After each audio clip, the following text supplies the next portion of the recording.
Kia ora, I'm Chelsea Daniels, and this is The Front Page, a daily podcast presented by the New Zealand Herald. ACT Party leader David Seymour will become New Zealand's Deputy Prime Minister tomorrow, taking over from Winston Peters. He'll be the 19th person to be the country's second in command. First elected to Parliament in 2014, the last decade and a bit has seen Seymour's meteoric rise from being his party's sole MP to now sitting alongside 10 colleagues after ACT's best ever result in the 2023 election. That result has allowed him to push through big changes around issues like regulation and government spending, but championing legislation such as the Treaty Principles Bill has also made him a lightning rod for controversy and backlash. Today on The Front Page, Seymour joins us to talk about his new role, backlash he's faced, regulations, and his thoughts on the opposition. So, David, this Deputy Prime Minister handover has been on the cards for some time now. Are you excited about this change? Yeah, look, it's one of those things you probably didn't think would happen in your life, but here we are. And I think it's good for New Zealand. Shows if you're a bit quirky, but if your heart's in the right place and you put in the work, you know, as Crowded House say, you can get somewhere. And can you believe it's come around so quickly, though, as well? I think it's just one of those times in life where, you know, everything goes at 1,000,000 miles an hour. You know, do you reading on Sunday, cabinet on Monday, caucus on Tuesday, question time on Wednesday, go campaigning on Thursday, Epsom on Friday, have Saturday off and rinse and repeat. And that's pretty much what it's been like for the last 70 weeks. Do you expect this to be a shift in power in the coalition? Is ACT in the front seat now alongside National, or has it been kind of a three-way from the get-go? No, I don't think so. The coalition is a very respectful one. Everyone has a role to play. Everyone has their own interest. I don't think it's fair to say that New Zealand First have been in any way leading. ACT as a larger party, and that has been the case for the last 18 months and will be for the next 18 months. And are you happy how the coalition's worked together? Yeah, I think the coalition has been dangerously united. Our opponents thought it would all fall apart. The coalition of chaos. Well, they said all those things, didn't they? But they underestimated that even though we're all quite different, we're all quite committed to trying to dig New Zealand out of a pretty big hole. And look, whether crime, race relations, the cost of living, the healthcare system, I mean, hell, there's a lot of shuffling to do. Winston Peters has ruled out working with Chris Hipkins permanently. What about you? Would you rule out working with Hipkins? Well, the difference is I don't need to say it. Look, I mean, this is a guy who was the police minister when the crime got out of control. He was in charge of the COVID response, which speaks for itself. He was the Minister of Education when kids stopped going to school en masse. And he was the Minister of Health when the health budget went up 60% and the outcomes got worse. So, you know, this guy's got the opposite of the Midas touch.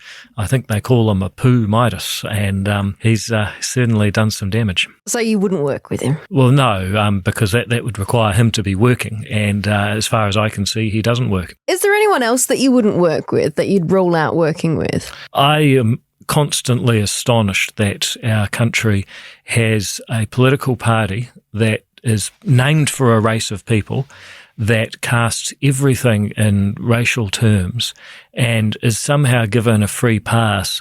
Funnily enough, the fact that Te Pāti Māori are held to a lower standard, not just by other politicians, not just by the media, but actually by themselves, I think is really shameful. And we need to start working towards a vision of New Zealand as a nation of human beings with hopes and dreams, rather than different collectives sharing common ancestry and forever divided, which seems to be their vision of, you know, tangata whenua, tangata tiriti, different partners and on each side of a compact. I mean, it's never worked anywhere in the world, but it's been disastrous where it's gone wrong. Well, speaking of the Treaty Principles Bill, I mean, I'm sure you're sick of talking about it, but No, not at all. but we haven't had you on since the bill was actually officially voted down. Are you surprised by how much backlash there was towards the bill over the last year? Not at all. We took on a direction in this country which is toxic and corrosive, but also quite profitable for a lot of people.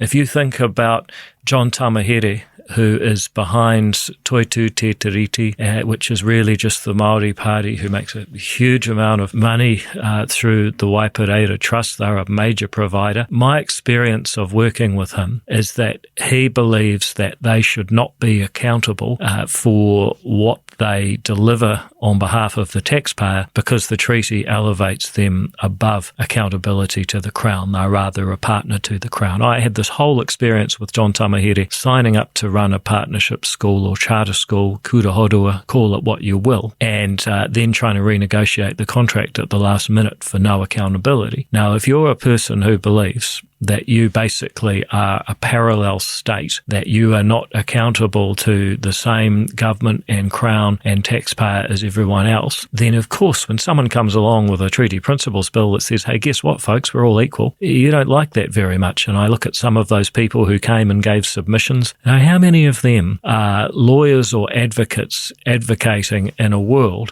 where, as a treaty partner, some people have different rights from others? Then I come along and say, everyone, guess what folks, everyone has equal rights. That will get you a backlash. But at the end of the day, because a lot of the opponents were covering for, I guess, vested interests that they masqueraded as moral principle, they weren't able to put forward convincing arguments. And you watch that debate on the second reading, yeah, we lost the vote, but we won the argument because nobody who was against the bill said the bill says X.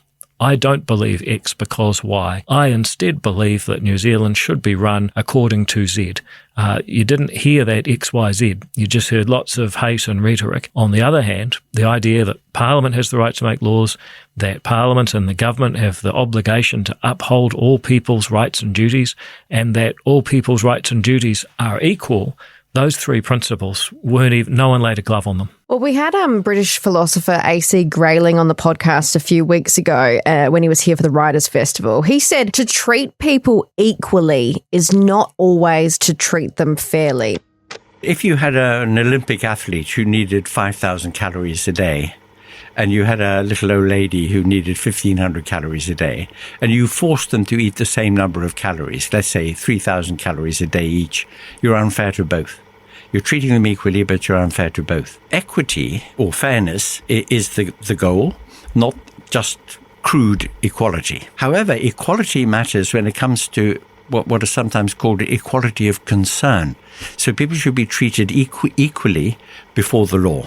Now, how would you respond to that? Because I know the Act believes the bill promises equal rights for all New Zealanders, but would that still be fair? Well, I went to see A.C. Grayling because I actually quoted his book, Towards the Light of Liberty, in my maiden statement to Parliament, and I was so disappointed with the speech he gave.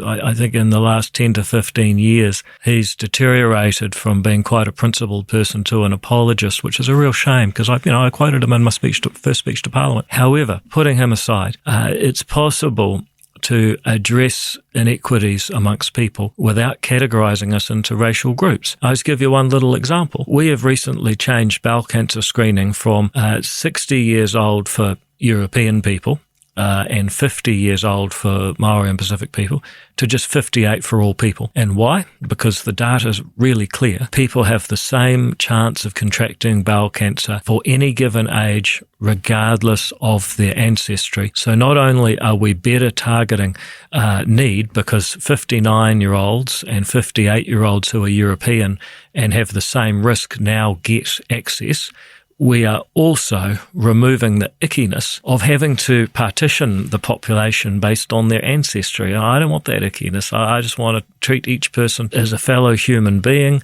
and deal with people based on their actual need rather than their ancestry. There are worse health outcomes, though, for Māori and Pacifica in certain circumstances, though, isn't there? That is true, but you've said something that you may not have realised.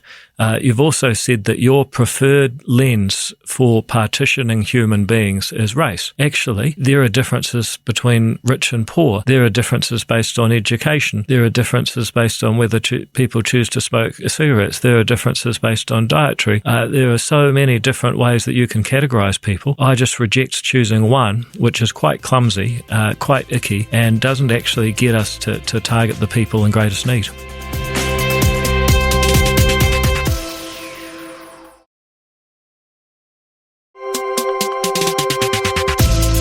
If we move on to the budget 2025 now, it feels like a key message from this budget was that people need to do more for themselves. So look at the KiwiSaver changes. That seems to be signalling that people need to do a bit more for themselves to save for retirement rather than relying on the government contributions. Is that a fair takeaway? Well, it's probably a clarification of the situation. You see, before, people were getting the $520, but it was all being borrowed. Every extra dollar the government spends at the moment is part of the deficit. And therefore, the Debt Management Office at the Treasury has to go out to the market and say, will you loan us some money? Now, sure, it feels like something was being done for you because you were getting that $520. But also, your future tax bill or money that's not available for your future healthcare or some other benefit was also being taken away. You may not have heard of the Debt Management Office at Treasury, but that's where it was happening. So I think what we've really done, rather than making people more reliant on themselves, we've just made it more transparent that the government cannot actually solve as many problems as may have been promised under our predecessors. The Regulatory Standards Bill is the next big bill from the ACT Party. I know, I see you grinning. It's a big area for you as Regulations Minister. It's going through Parliament at the moment. Can you explain what it is to people who may have only heard of it in passing? Sure. Well, look, go back to our core problem. Why are we poor? We are, compared with Australia, in fact, compared with most of the Pacific Rim, we are a comparatively poor country, and that hits in so many ways. I don't need to go through them all, but it dispirits people. It's these younger people leaving the country, and particularly when it comes to housing poverty or being able to afford your own place. So that is, in my view, our big problem. The government has two basic kinds of activity. One is taxing and spending money. So we just talked a bit about that. And we have a pretty good system for publishing the accounts, showing people who's responsible for what and what results are they getting and how much debt are they taking on. I mean, you may not agree with everything the government does, but it's pretty easy to find out. It's pretty easy for the media to report it. Pretty easy for voters to make decisions if they like it or don't like it. The other thing that the government can do, apart from taking your money, taxing it and then spending it on stuff, is it can make rules for how you use the property that you still own, i.e. what it hasn't taxed. And I would argue that power of making rules about who can lend money to who, how you can run a daycare, how you can develop your property, who can build a water treatment plant to build a new subdivision, whatever it is, those rule-making powers, I would argue, have a bigger effect on our long-term productivity and prosperity and ultimately how long we live and how healthy and wealthy we are, a bigger effect than the government spending money. I mean, I think this government spending money is important, but regulating your property is more important. All we're trying to do with the Regulatory Standards Bill is have a similar framework where, if a government makes a law, it's got to publish the effects of it on your property, on your liberties, got to state what problem it was trying to solve and why it thought this was the best solution. It's really just making sure that voters can start to get a handle on the impact of regulation as easily as they can on spending. So how much would the bill cost per annum across an estimated 20 years? I'm sure you saw that reporting from the Herald last week. It said that it was $20 million per annum. What have officials at the Ministry of Regulation actually said? Well, that's true. I mean, that's from the Ministry for Regulation's analysis. If you start making the bureaucracy analyse the rules that it's pushing on people, it'll cost $20 million to do it. And then the criticism has been, well, what will the benefits of that be? And the truth is it's very hard to calculate, but we know that the benefits are going to be much greater than the cost for the simple reason that if it's going to cost this much money just for the bureaucracy to write up and monitor the rules it's making, imagine the cost of all the poor buggers out there that have to follow the rules. Are there many jobs that are going to be lost? I can imagine that it's a lot of consultancy firms and everything like that making pretty big bank over these kind of regulatory changes. Well, I'll just give you one example. I mean, the estimate of the town planning industry is $1.3 billion a year. So to put that in perspective, that's 65 times the 20 million we just talked about, just in one area, which is resource management. The cost of this red tape and regulation is enormous, but that's actually a tiny portion of the overall cost. The real cost of that urban planning industry, in my view, is not for the cost for the projects that go ahead. It's the projects that don't go ahead. And when projects don't go ahead, there's less supply of housing. And when there's less supply, the price goes up for what remains. And so the real cost to a younger generation of New Zealanders of bad regulation and land use development, making it more expensive to put in place a water treatment plant, etc., is incalculable. So anything we can do to get some transparency around regulation making, I believe will have a major payoff, for just basically getting the country's mojo back and making a few things, especially housing, more affordable. I think New Zealanders are right to be concerned that democracy will be under threat with David Seymour as Deputy Prime Minister. He doesn't have any respect for basic democratic norms. Doesn't have any respect for the idea that people should have a say on the law changes that affect them.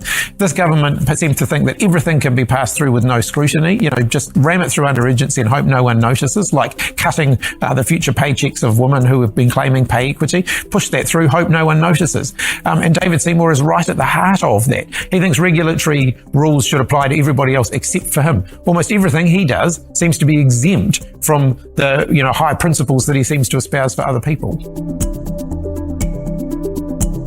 Do you ever feel like people have just got it in for you? Because you read comments online. I mean, you go to a comedy show, you talk to people in the street, and it feels like a lot of people are blaming you personally for a lot of tension that the government faces. What do you reckon about that? Yeah, I get that. I think there's a couple of reasons for it. One is that a lot of what ACT proposes is for the government to do less. And people assume that if we want the government to do less, it's because we disagree with the underlying intention. So, for example, I look at a minimum wage. I want everyone to be rich. I want everyone to be paid more.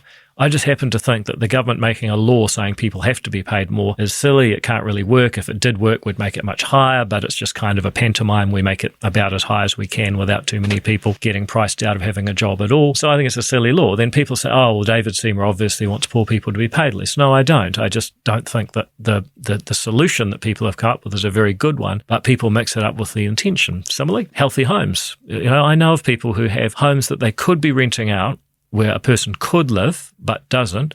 It's been made illegal to rent it out. They've looked at the cost of upgrading it to healthy homes. They're not doing it. And as a result, people are actually missing out. So I think healthy homes are silly. I think people want to kind of renovate their homes as much as they can afford, and when they can afford to do it better, they'll do some more. Why make a law? But people say, oh, well, David Seymour wants people to live in drafty. No, I don't want people to live in drafty homes. I just think the solution. So I think it's a big part of the problem because we're often opposed to the government's solution. People think we're opposed to the intention. I think the other reason is that I don't do conformity. I unashamedly, I'm quirky. I believe I have a good heart and I work hard, but I'm going to be myself and I'm not going to apologise.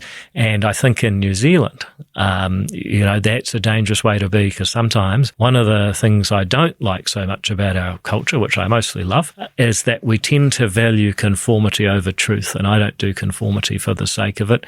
Plus, as a bonus, I'm actually providing a huge public service because I am providing the left and the losers and many in the media, and sometimes I repeat myself, with something they desperately need after their election loss, and that is someone to blame. You're welcome. And finally, David, you're going to be Deputy PM as we head into the next election. Are you in planning mode for 2026 yet? Well, both. I mean, you start planning for the next election the day after the election. That's just the reality of what they call the continuous campaign. However, it's also true that take the job really seriously. I got to be a good deputy for Chris and for New Zealand. And I think one of the best things I can do for the next election is show people that if you like ACT's ideas, you also have competent operators that you can work with. Thanks for joining us, David. Thank you. That's it for this episode of The Front Page. You can read more about today's stories and extensive news coverage at nzherald.co.nz. The Front Page is produced by Ethan Sills and Richard Martin, who is also our sound engineer. I'm Chelsea Daniels.